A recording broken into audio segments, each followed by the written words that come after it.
Ouais Medji, on se retrouve pour une nouvelle review. Ça fait déjà tellement de temps qu'on fait des choses ensemble. Aujourd'hui, on s'attaque à quelque chose d'énorme. On s'attaque à Twin Peaks, la plus grande série de tous les temps, que j'ai fini il y a quelques semaines déjà. Donc, 3 saisons, un film. On va débriefer de tout ça aujourd'hui. J'ai vécu quelque chose d'extraordinaire. Lynch, je te porte dans mon cœur. Je suis désolé quand t'es mort, je m'en foutais un petit peu.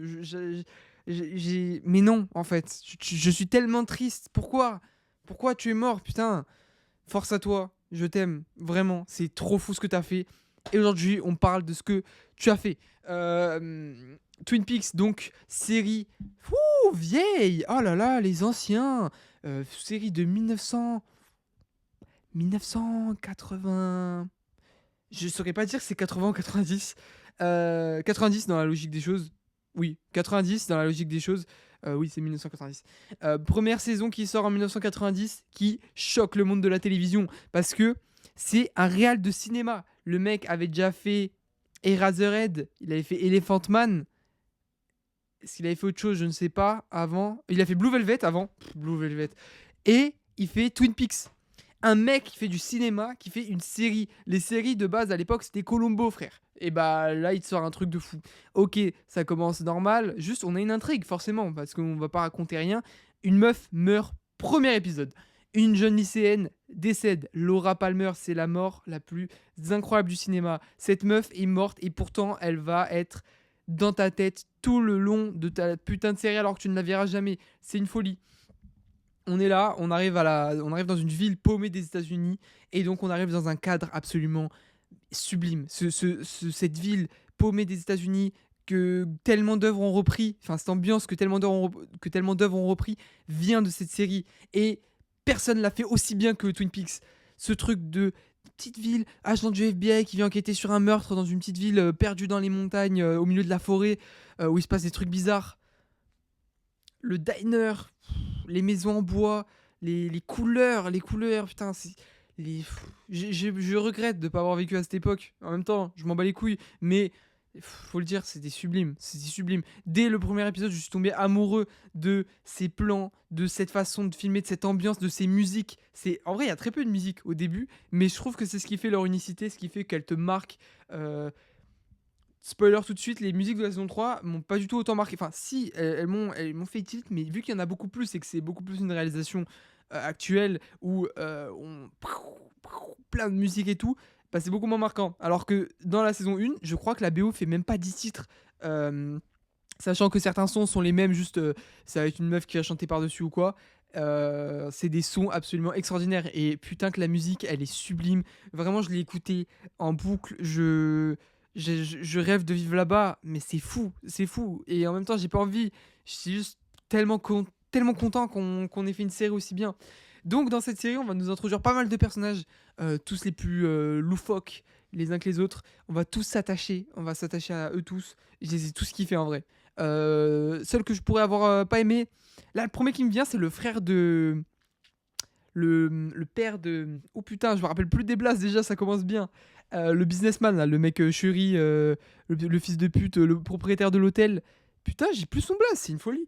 Son frère, à chaque fois qu'il apparaissait, j'avais le seum. À part la scène où il chante, j'ai l'impression que Lynch arrive à mettre ces petits trucs en mode tout est un peu parce qu'en fait c'est une situation sérieuse quoi. C'est le premier épisode est le meilleur épisode de série que j'ai vu de ma vie. Premier épisode qui te met un cadre où la meuf meurt, tu ne la connais pas et pourtant quand tu vois la tristesse sur chacun des personnages, c'est tellement marquant, c'est tellement j'étais en mode mais c'est fou quand Leland apprend et pourtant qu'il en cache des choses de Leland et en fait c'est ça qui est ouf, c'est qu'au début on pense cette ville tout à fait tranquille, paisible, ça vient de nulle part, nanana, non, au fond, il se passe des dingueries, il se passe des choses. Et au début, t'as vraiment l'impression d'entrer dans ce monde innocent, qui est un peu le reflet de Blue Velvet dans le sens où Blue Velvet, au début, ces images colorées de la ville magnifique, ce plan avec les coquelicots là. Le petit pompier qui te fait coucou comme ça, tout est beau et à partir du moment où on trouve l'oreille et qu'on voit les insectes sous l'herbe verte magnifique, qu'on voit ces insectes comme ça, on sait que quelque chose se trame, qu'il y a quelque chose en dessous, qu'il y a quelque chose de brosson qui se passe. Et Twin Peaks c'est pareil. Twin Peaks c'est C'est donc tellement bresson. Les personnages sont cache-touche des choses. On va prendre plein de choses sur chacun d'entre eux, surtout sur le plus grand perso, Laura Palmer, qui n'est pas si. euh, J'allais dire, ah bah non, il est pas si. J'allais pas dire, il est pas innocent, je veux dire, il est pas si. Oh, la petite fille qui est morte, la petite fille est morte. Non, la petite fille, il s'est passé des choses. Il s'est passé des choses, elle a vécu des choses. Et c'est ce qui est raconté dans le film.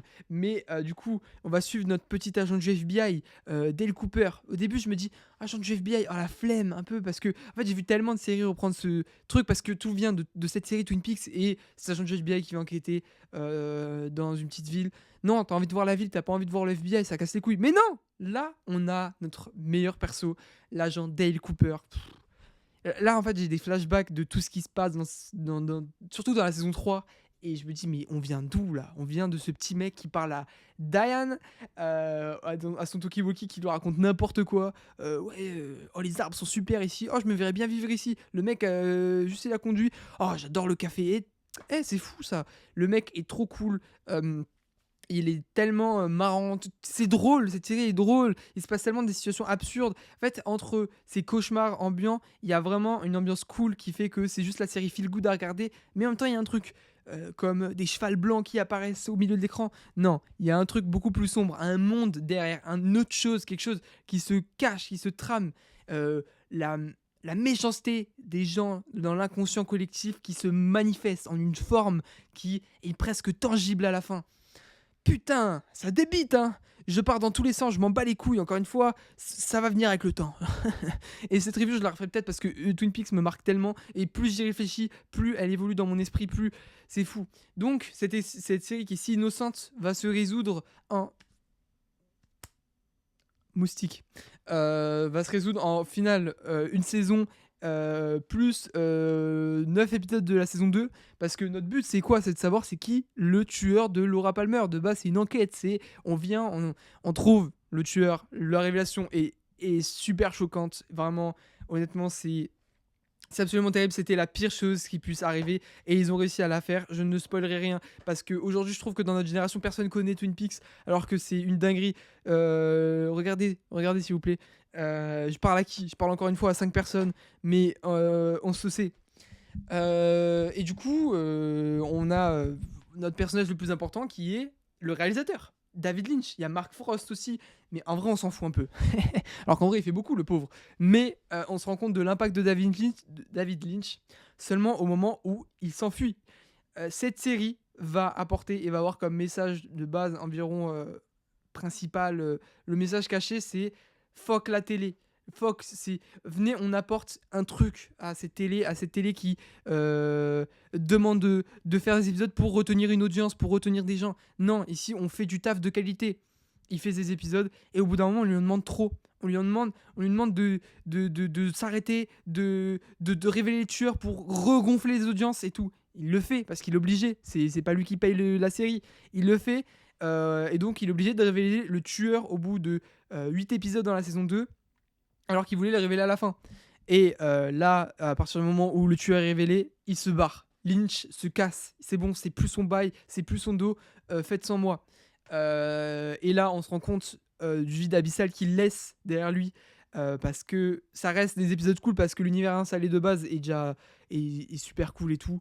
Mais c'est vrai qu'on se rend compte de la pauvreté d'un coup, de la narration, les événements qui se déroulent. On se demande, mais où on va? Enfin, là, on voit vraiment ce truc de on a une grosse audience, mais venez, on continue. Il y a plein de gens qui regardent et tout. Heureusement, il revient pour les 2 derniers épisodes ou un peu avant, même les 4 derniers, je ne sais plus. Et là, tu revois, c'est ouf ce truc de tu regardes et tu te rends compte au moment où il revient. C'est fou qu'un homme, qu'une réalisation comme ça soit aussi visible en fait. Tu vois, je suis personne, moi je comprends que dalle au cinéma. Je suis pas, enfin, j'essaie d'apprendre cet art et tout, mais je suis pas cinéphile de ouf. Et là, tu le vois, tu le sens, tu le ressens, tu vois toute la mise en scène, toutes les transitions, tout ce qui compose la série change drastiquement et c'est marquant de ouf. Donc, ces 2 saisons se concluent par des événements qui vont être un peu plus mystiques c'est vrai que ce mystique revient à la fin. Il est un peu présent, mais vraiment très dispersé, très il est vraiment caché. Ce côté sombre, ce truc où en fait, tu y crois même plus parce qu'en fait, le monde est tellement rationnel, le monde est tellement réel en quelque sorte, même si, tu vois des choses absolument absurdes à l'écran, tu te dis que c'est des illusions, tu te dis: «Non, ces choses existent réellement dans un sens» et c'est pour ça qu'arrivé à la saison 3 tu te tu es en mode mais même pour le film. Le film qui est honnêtement, hein, je l'ai vu il y a quelques mois maintenant, il se hisse top 1 des films que j'ai vus dans ma vie. C'est mon film préféré que j'ai jamais vu dans ma vie. Le film Twin Peaks Firewalk With Me est mon film préféré aujourd'hui. C'est bon pour vous? Vous voyez le statut? Bah imaginez, c'est mon film préféré quand même. Absolument fou. Du coup, ce film va juste retracer ce qui s'est passé avant la série, la vie de Laura. Et c'est le film le plus déprimant, le plus sombre, le plus anxiogène, le plus terrifiant que j'ai vu de ma vie. C'est la chose la plus horrifique que j'ai vue. C'était une horrible horreur à regarder. Et pourtant, j'en regarde un souvenir absolument extraordinaire. Cette fille, ce qu'elle a vécu, ce qui s'est passé, c'est fou. Les couleurs, enfin les musiques, les putain, la façon de raconter cette histoire. Comment, tu sais, on a les deux agents du FBI au début, ça coupe totalement, on les revoit plus. Tu te demandes qu'est-ce qui leur est arrivé. David Bowie qui apparaît. La scène est mythique, mais elle est mythique. Cette scène, ce moment où Cooper regarde la caméra et tu comprends pas ce qu'il fait. Il regarde la caméra, il regarde l'écran, il regarde la caméra, il regarde l'écran et le temps se dilate et le mec passe avant. Je sais plus s'il passe dans la réalité avant ou dans la caméra avant. Je crois qu'il passe d'abord dans la caméra avant d'apparaître dans la réalité. Tu te dis mais wesh, genre, ce moment est t'es hypnotisé. Juste après, bah, du coup, on nous raconte l'histoire de Laura Palmer. Et genre, je vais juste parler de cette scène où elle arrive dans le bar et on se rend compte, elle va exercer son métier. Putain, mais casse-toi! Elle va exercer sa profession, hein, en quelque sorte. Et tu te rends compte de la monstruosité de la chose. Et juste avant, tu as ce moment magnifique où la chanteuse est sur scène et. C'est une folie ça, casse-toi! La chanteuse est sur scène et la musique est magnifique et elle pleure. Et putain, c'est magnifique, c'est sublime. Les couleurs rouges et bleues. Ce film est le plus beau film que j'ai vu de ma vie. Pour enchaîner avec une décadence de violence, on s'enfonce dans une profondeur de noirceur, c'est absolument abominable. Euh, et là, tu finis ce film, t'es outré. T'es outré, tu te dis, mais wesh, non. Ok, bon. Imagine les gens à l'époque. Ils arrivent, ils regardent leurs deux saisons. Ils sont contents. Ok, il y a un film qui sort. Oh, c'est réalisé par Lynch, let's go. Hop, ils regardent le film, ils sont dégoûtés. Ils comprennent rien au film. Ils comprennent rien. C'est tellement bizarre, c'est tellement sombre, c'est horrible ce qu'ils voient. Ça choque, les gens ne comprennent pas. Et il se prend une critique violente sur la gueule. C'est horrible, le film est super mal reçu. 25 ans plus tard, du coup la série est abandonnée, alors que la saison 2 prévoyait une suite avec Cooper. Des choses, je vais pas spoiler encore une fois, je vous le conseille vraiment de regarder. Et on arrive sur cette saison 3, où on va arriver 25 ans plus tard. 25 ans plus tard, comme dans la vraie vie. Ça faisait 25 ans qu'on n'avait pas vu la série. Elle revient 25 ans plus tard et on continue. Sauf que là, c'est de nos jours. Et c'est bizarre. La transition est violente. Et c'est assez fou. Je suis tellement heureux que David Lynch soit David Lynch.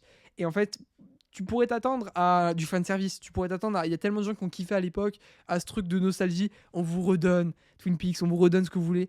Et ça n'arrive pas. Et c'est frustrant. Même moi qui ai regardé récemment et qui me suis tout enchaîné, que j'ai pas attendu 25 ans, c'était frustrant. J'ai commencé à regarder la saison 3, j'étais frustré pendant au moins les 3 premiers épisodes. On ne voit pas Twin Peaks, on voit New York, on voit Las Vegas, on voit des films, des villes du nord de l'Amérique, on voit toutes les villes. Et dis même pas 5 minutes à Twin Peaks.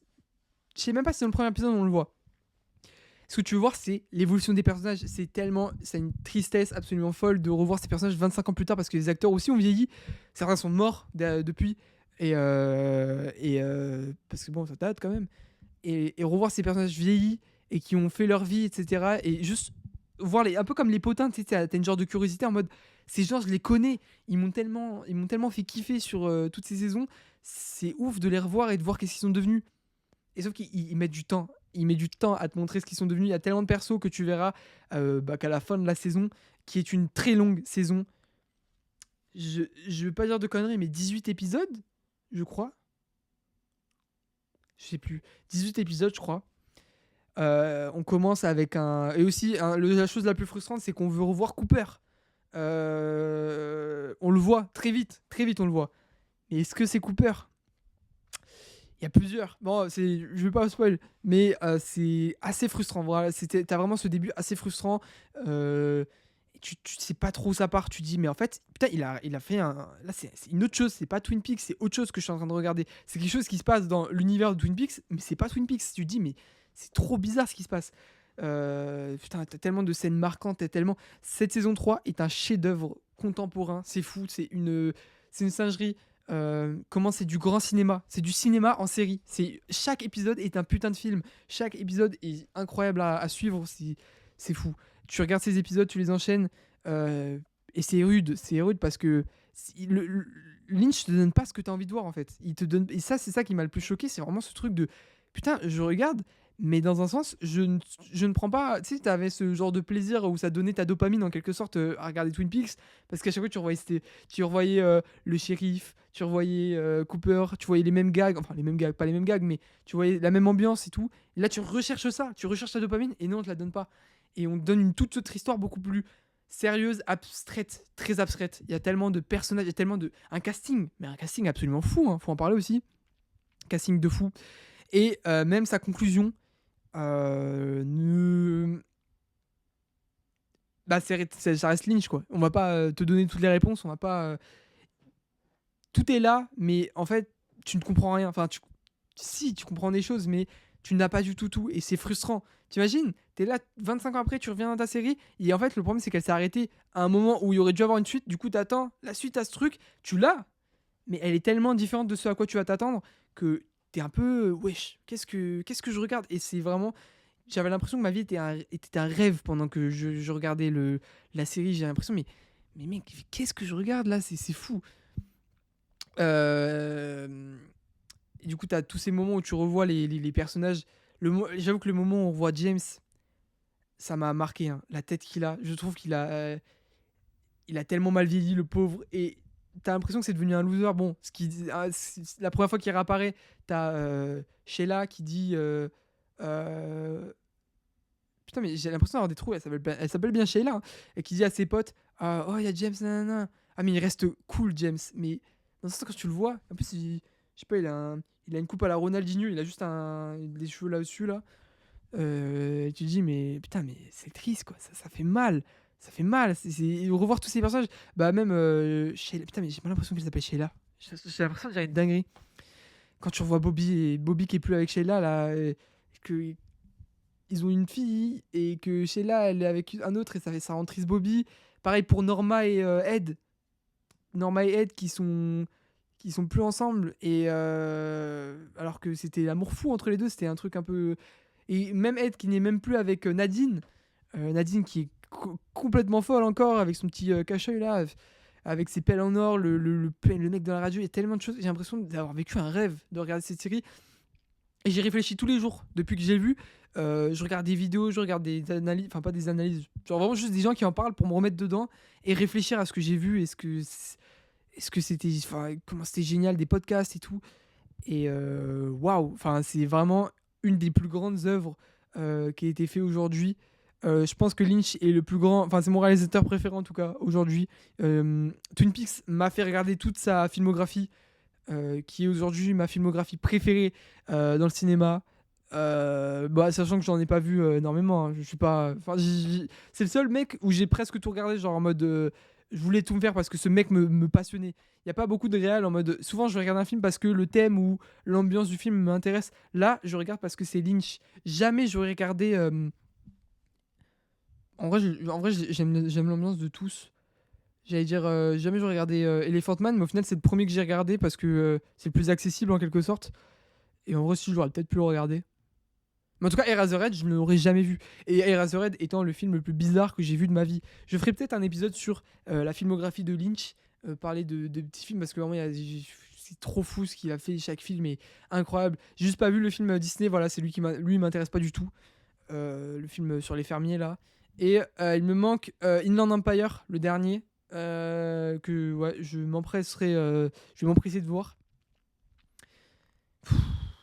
Vraiment, Twin Peaks, les gars, je suis tellement heureux d'avoir découvert ça. Je suis tellement heureux qu'il y ait encore des choses qui me fassent autant vibrer dans la vie. Et putain, c'était assez énorme. Ces personnages me manqueront. En fait, le fait qu'il n'y aura plus jamais de suite. Et qu'en fait, au final, la saison 3 concluait ça bien, même si c'était plutôt abstrait, etc. On comprenait les concepts, on comprenait tout. Enfin, on peut tout comprendre. C'est juste qu'il y a tellement d'informations, tellement de choses qui revenaient plus tard dans la série. J'avais l'impression de les avoir rêvées, ces choses. J'avais pas l'impression de les avoir vues. Tellement tu as plein d'informations, tu avales plein de choses en regardant. Et c'est assez marquant. Je me dis là, je vais peut-être pour la suite faire des notes. Mais en même temps, ça me demande plus de travail, c'est relou. Faire des notes pour pas partir dans tous les sens et avoir une structure dans mes reviews. Le mot review. Et ouais, voilà. Je pense que ce sera tout pour aujourd'hui. On se retrouve demain pour la prochaine review. Ciao.